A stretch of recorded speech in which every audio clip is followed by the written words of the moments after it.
Hello paranormal कहानियों के lovers, आज हम एक ऐसी सच्ची घटना पर बात करने वाले हैं जिसकी कहानी सच में डरावनी है।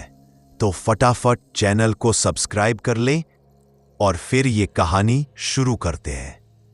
कोटा, राजस्थान का एक शांत शहर जहां चंबल नदी की लहरें कभी रग रग में उबाल भर देती थीं, वहीं आज उसके किनारे एक ऐसी इमारत खड़ी है जो चुपचाप इतिहास के सबसे डरावने पन्नों को अपने सीने में छुपाए बैठी है।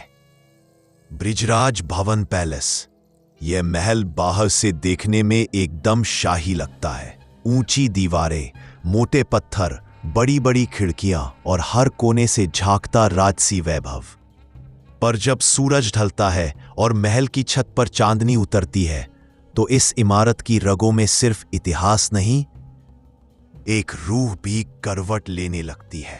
सन 1857 भारत में पहली बार आजादी की आग भड़की थी। कोटा भी उस आग की चपेट में आया।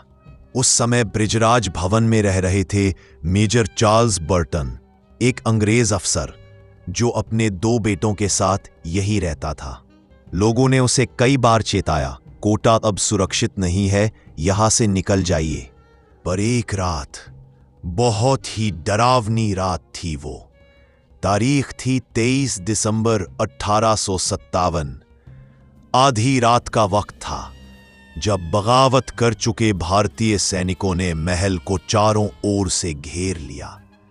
बर्टन ने कोशिश की, बचाव की, बंदूकें चलाईं, पर भीड़ ज्यादा थी और किस्मत साथ नहीं थी। उन्हें और उनके बेटों को उसी कमरे में मार दिया गया जहां वे अक्सर बैठकर चाय पिया करते थे, किताबें पढ़ते थे और शायद सपने भी देखा करते थे। उन सपनों को जो वही खत्म हो गए। मेजर बर्टन की मौत के बाद महल को जैसे एक नींद नहीं, एक बेचैनी ने घेर लिया। समय बीता, पहले अंग्रेजों ने छोड़ा, फिर कोटा के राजघराने ने इसे अपना बना लिया और आज ये खूबसूरत हेरिटेज होटल है। दिन में सब कुछ सामान्य लगता है, ठहरते हैं, घूमते हैं, पर जैसे ही रात होती है और घड़ी की सुइयां 12 के पार जाती हैं, कुछ बदलने लगता है। कई गार्ड्स ने बताया है कि उन्होंने एक लंबा सफेद बालों वाला छड़ी लिए एक बूढ़े अंग्रेज को महल में टहलते देखा है। वह किसी से कुछ नहीं कहता, पर अगर कोई गार्ड ड्यूटी पर सो जाए तो उसके गाल पर एक जोरदार थप्पड़ पड़ता है। गार्ड घबरा कर उठता है, आसपास देखता है, पर वहां कोई नहीं होता। कई बार गार्ड्स ने डरकर अपनी नौकरी ही छोड़ दी। महल के कुछ कमरों में ठंडक ऐसी होती है जैसे वहां बर्फ रखी हो। दरवाजे खुद ब खुद खुलते हैं, खिड़कियां बिना हवा के हिलती है और कदमों की आहटें सुनाई देती है जब गलियां एकदम खाली होती है। कभी कभी अंग्रेजी में किसी की धीमी फुसफुसाहटें भी कानों तक आती हैं। Get up, stay awake. घड़ियां अक्सर 12:45 पर रुक जाती हैं, बिल्कुल वही समय जब मेजर बर्टन मारे गए थे। उस बृजराज भवन में एक समय कोटा की महारानी भी रहा करती थी। उन्होंने एक ब्रिटिश पत्रकार को बताया था कि उन्होंने खुद उस आत्मा को देखा।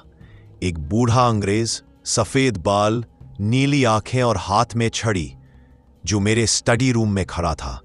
पर उसने मुझे कोई नुकसान नहीं पहुंचाया। वो बस घूमता रहा जैसे किसी गहरी सोच में खोया हो।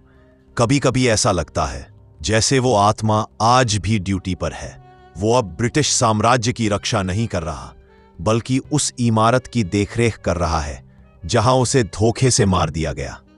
आज भी अगर कोई बृजराज भवन में रात गुजारे तो हो सकता है उसे भी किसी की नजर, ठंडी हवा या फिर बिना वजह खुलती खिड़की महसूस हो। और अगर आप गलती से सो जाए तो एक थप्पड़ आपका भी इंतजार कर रहा हो। कहते हैं ना, कुछ कहानियां खत्म नहीं होती, वो सिर्फ समय के साथ चुप हो जाती हैं। पर जब रात गहरी होती है और चांद महल की दीवारों को छूता है, वे कहानियां फिर से जी उठती हैं।